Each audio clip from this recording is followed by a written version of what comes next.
Thank you for joining us today for Preparing for FAME Leadership and School-Based Implementation. The goals for our webinar today are for participants to understand the research base behind formative assessment, how FAME will support educators, various strategies school leaders have used in the past to support FAME implementation, the professional learning design and scope of the content, and participation requirements and the timeline. We're glad that you're joining us, but we want to reemphasize why you should invest in this work. First, the formative assessment process and FAME are focused on instructional improvement. We're looking at actual classroom practice. It's also aligned with other key initiatives occurring across the state, such as the College and Career Ready Standards, progress monitoring for SLOs, and educator evaluation. We'd like to start out by exploring and explaining the Maryland definition of formative assessment, because there's often confusion about what formative truly means. Formative assessment is a process used by teachers and students during instruction that provides feedback to adjust ongoing teaching and learning to improve students' achievement of intended instructional outcomes. You'll see that we emphasize that it is a process, because often it is defined as a task, a test, an item, but we see it as a verb, not a noun. So when you look at the process of formative assessment, you go deep into the attributes, which are sharing learning goals and criteria for success, eliciting and using evidence of learning, using descriptive feedback, promoting student self and peer assessment, and establishing a collaborative classroom climate. These attributes are the actions that teachers will do and that you will be able to visibly see occurring in the classroom. As an example, we have Patricia's science class learning goals and strategies for promoting student ownership. So she would have these goals posted in the classroom, so students would need to be able to describe what mealworms need to live, identify the characteristics, make observations, and use relevant scientific vocabulary. And to promote student ownership, because that is really our goal, is for students to become empowered, active agents in their own learning. They would start this lesson by co-constructing success criteria based on the learning goals. They would find opportunities to engage in genuine inquiry, and the teacher would ask questions instead of giving answers. So the focus of FAME is for teachers to offer evidence-based feedback linked to that success criteria and offering next steps. Teachers model the use of feedback, and teachers provide opportunities for students to practice using feedback independently and with peers. Because we know that to improve in our work, any type of work, we need useful, timely, just the right amount of feedback to move forward. Research on feedback is quite extensive. You can see that Brookhart says that it should be specific enough that the student knows what to do next, but not so specific that you do the work. And Dylan William, one of our gurus, says that feedback is the heart of formative assessment. We know that feedback has one of the highest levels of impact on student learning gains, and to help students improve their work is crucial. It is crucial as giving feedback that is useful and timely to maximize learning. So now we'll move on to FAME itself. The professional learning outcomes for FAME are for participants to understand the power of formative assessment and how it fits within a comprehensive assessment system, because we don't discount the need for summative assessment. Understand the importance of deliberate planning for successful formative assessment, to learn how to embed formative assessment into existing classroom routines, deepen the use of formative data to adjust instruction and provide descriptive feedback, and understand the features of a collaborative classroom culture and how it helps to facilitate peer and self-assessment. So our professional learning design you see before you. It is a blended course with 5 parts. So we start with the self-study online modules. There are 5 modules. They take about 4 hours each to complete. They have quizzes, readings, open response, and they're very interactive. It is self-paced, and teachers tend to take about a month to complete throughout. During leadership, you'll see a video that goes deep into what the actual modules look like. They engage with content through direct instruction as well, video, which is now going to be all Maryland classrooms, and a self-assessment that they complete because we want to model good formative assessment practices. After completing the online module, teachers then move on to the application activity. This is how they personalize the learning and apply it directly to their classroom. The application activities are really opportunities to apply formative assessment and content and skills to their particular classroom, because we like to say that this is content agnostic. It works in pre-K all the way to 12th grade, from the performing arts to science, physical education. It can really work in any classroom. And it helps them promote deeper understanding and reflection on their learning. Then the next part is the community of practice. This is often billed as the most useful and effective portion of FAME. The community of practice is where the school-based cohort comes together for a 90-minute protected time. They start out by applying concepts from the online course. They talk about the local context, which is the school or the district. They help refine existing instructional resources, and they hold colleagues accountable for implementing new practices. So successful implementation really requires the structured meetings that I mentioned, facilitated inquiry. So they have a facilitator leading their community of practice who helps them dive deeply into what their interests are, what their needs are. Consistent participation, and to get the 2 CPD credits, that consistent participation is a requirement. And then protected time. There is a highly structured agenda. Most people like to take more than those 90 minutes because they like to really explore and break out and discuss a lot more than 90 minutes allows. In these structured meetings, teachers will start by reviewing work done. Since the last meeting, they'll outline key concepts from the online module. They'll identify strategies to implement prior to the next session. So they start out by, or end their session with goal setting and next steps. And they find ways to support each other and to continue the work and reflect on their progress.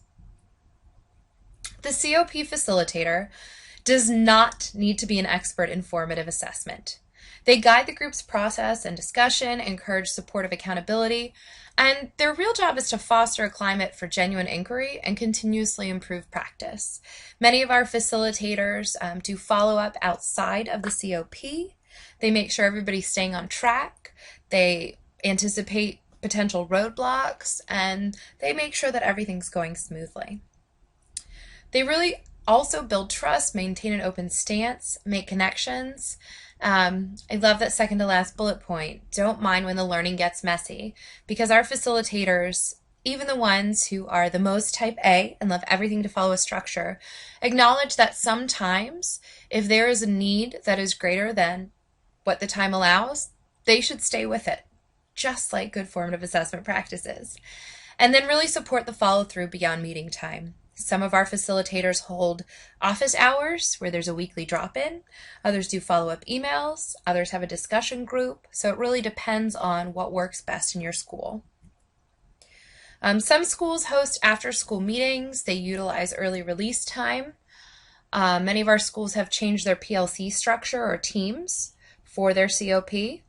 They have reduced or reimagined team meetings and often hire substitutes to rotate among teams. And then we get to the last part of the professional learning design, the main part, which is leadership support, which you will be joining us for very shortly. The leadership support is composed of content, tools, and resources for school leaders to support successful implementation. Because we know that for any major change to occur in the school, it needs to have not just the support, but the understanding of the administration. So in leadership for formative assessment, Moss, Brocard, and Long really have 3 ideas that they support. To know what to look for, administrators need to understand formative assessment well. To learn formative assessment, administrators have to look for and analyze what students are doing. And to lead formative assessment, administrators need to serve as lead learners who help to shape formative assessment practices over time. The principal's role is to convey cultural values, promote and participate in professional learning. The majority of our administrators participate in the community of practice. They model and facilitate skillful data use and provide guidance regarding how initiatives will affect curriculum, instruction, and assessment. Then we get to MSDE support. I do want to touch upon the fact that this fall we will do something slightly different, where we will have brief modules for leaders to go through at their own pace. While you are welcome to read every single passage, take every single quiz, watch every single video, we realize that your time is very restricted, and we want to offer a brief version of the modules for you. So MSDE support, we are looking at a regional model where past participants will be able to assist new participants, and we'll be able to do some school visits if need be. So the professional learning design, the components are really intentionally integrated and really comprehensive. Each part builds upon one another. A lot of our participants have said that Module 1 seems a bit too easy, but then they get to Module 2 and understand that Module 1 was a building block. And as a system, they address the learning forward standards for professional learning. To give you an idea of the content framework, our 5 modules have varying topics that are aligned to formative assessment practices. The first module is Foundations, where our learners will encounter a number of readings and videos that discuss key formative assessment research. The second module gets into Planning, where teachers will take a look at one of their current lesson plans and rework it to include some formative assessment practices and thoughtfully integrate. In Module 3, they do an activity where they will elicit and use data in the classroom and provide feedback. Module 4 moves on to engaging students. And then Module 5 is deepening and sustaining practice. And in Module 5, the community of practice is focused around how to keep this going next year, what structures need to change, and what suggestions they can give to the district to improve their formative assessment practice.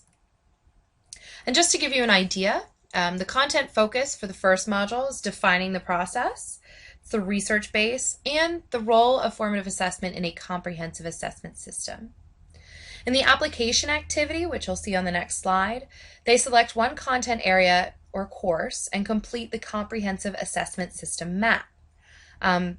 Each teacher will complete this for themselves, and then often teachers who are in grade and content alike groups will review, compare, contrast, and they assess who that data is used by. And then they look at potential barriers and make recommended revisions.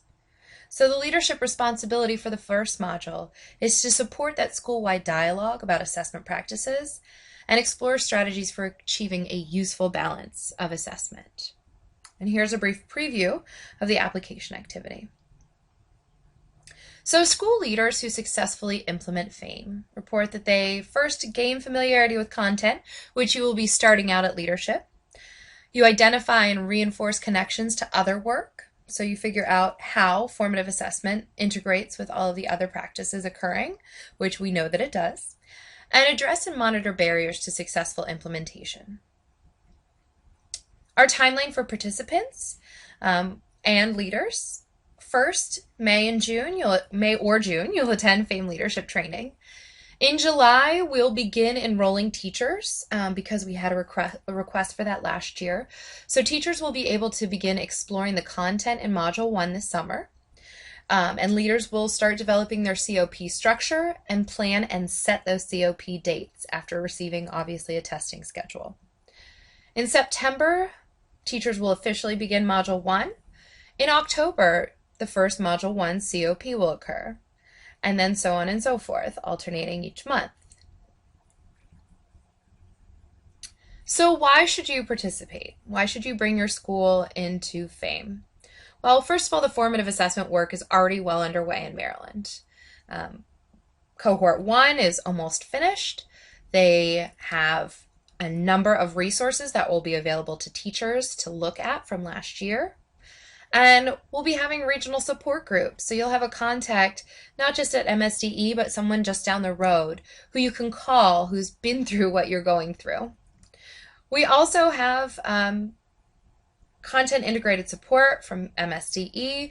And because formative assessment so strongly impacts teacher practice, student achievement, and school culture, we're going to be working with your school improvement plan and integrating FAME into it. That'll be part of leadership. So you'll be looking at your school improvement, your school's needs, and how formative assessment can help you get there. So pre-launch. Well, first, go ahead and review the rest of our FAME webinars from last year. They go through the role of the student, the role of the leader, forming a COP, and just a brief overview of FAME. Gain familiarity with the content, which is obviously something that's going to happen at leadership, or you can take a look at our blog. Identify facilitators and think about the structure of the COP and what current structures you already have in your school. Attend leadership, and then access available resources. Our summer leadership training, just as a reminder, is May 4th and 5th at the Universities of Shady Grove, and June 2nd and 3rd at the Catonsville campus of CCBC. All of our resources can be found on our blog. You can get there through mste-fame.blogspot.com. If you go to Cohort 2 information, you'll find everything you could possibly need. Thank you for joining us today, and we look forward to seeing you at Leadership.